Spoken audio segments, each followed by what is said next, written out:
পুকুরের মাছ সব মরে ভেসে উঠতেছে। এমন দিন তো আগে কখনো দেখি নাই। মনে হয় বড় কিছু ঘটছে। এটা কোনো স্বাভাবিক ব্যাপার না। পুকুরে নিশ্চয়ই কিছু একটা আছে। চুপচাপ থাকলে সর্বনাশ হবে। হালকেই ডাকতে হবে। ভাই, এখানে বসে আছো কিভাবে? ওদিকে গ্রামের পুকুরে হুলস্থুল, মাছ মরে ভেসে উঠতেছে। এক মুহূর্ত দেরি করা যাবে না। আমাদের পুকুরে এমন হবে কেন? ভালো কিছু মনে হচ্ছে না। চল, এখনই যাই।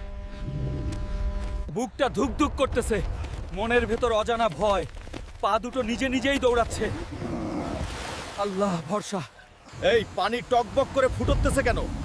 পুকুর কি চুলা নাকি? এটা খুবই ভয়ঙ্কর লক্ষণ। এমনটা হবার কথা না। পুকুরের নিচে যেই থাকিস এখনই সামনে আয়, আর লুকানোর জায়গা নাই, না হলে ভালো হবে না।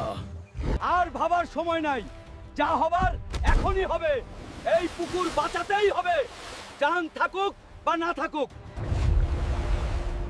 এই আলোটা আবার কি? পুকুরের নিচে আগুন জ্বলছে নাকি? এই জন্যই পানি গরম, এই জন্যই মাছ মরতেছে। পুকুরে বসে রান্না। কি সর্বনাশ! লজ্জা শরম কিছু নাই? আমাদের পুকুরে এই কাজ। মাছ চুরি করছিস আর সব মেরে ফেলছিস। আর নিচে না, উপরে চল এখনই। সবাই দেখুক তোর কীর্তি। আজ বিচার হবেই। এই লোকই সব নষ্ট করছে। পুকুর, মাছ সব শেষ। আমি একা কিছু করব না। তোমরাই বলো শাস্তি কি? এই লোকটাকেই দেখো। এ আমাদের পুকুর শেষ করছে, একে ছাড়া যাবে না। ফাঁসি দিতে হবে। এইটা আমার রাগ না, এইটা গ্রামের সিদ্ধান্ত। তুই যা করছিস তার শাস্তি পেতেই হবে। এই হাল!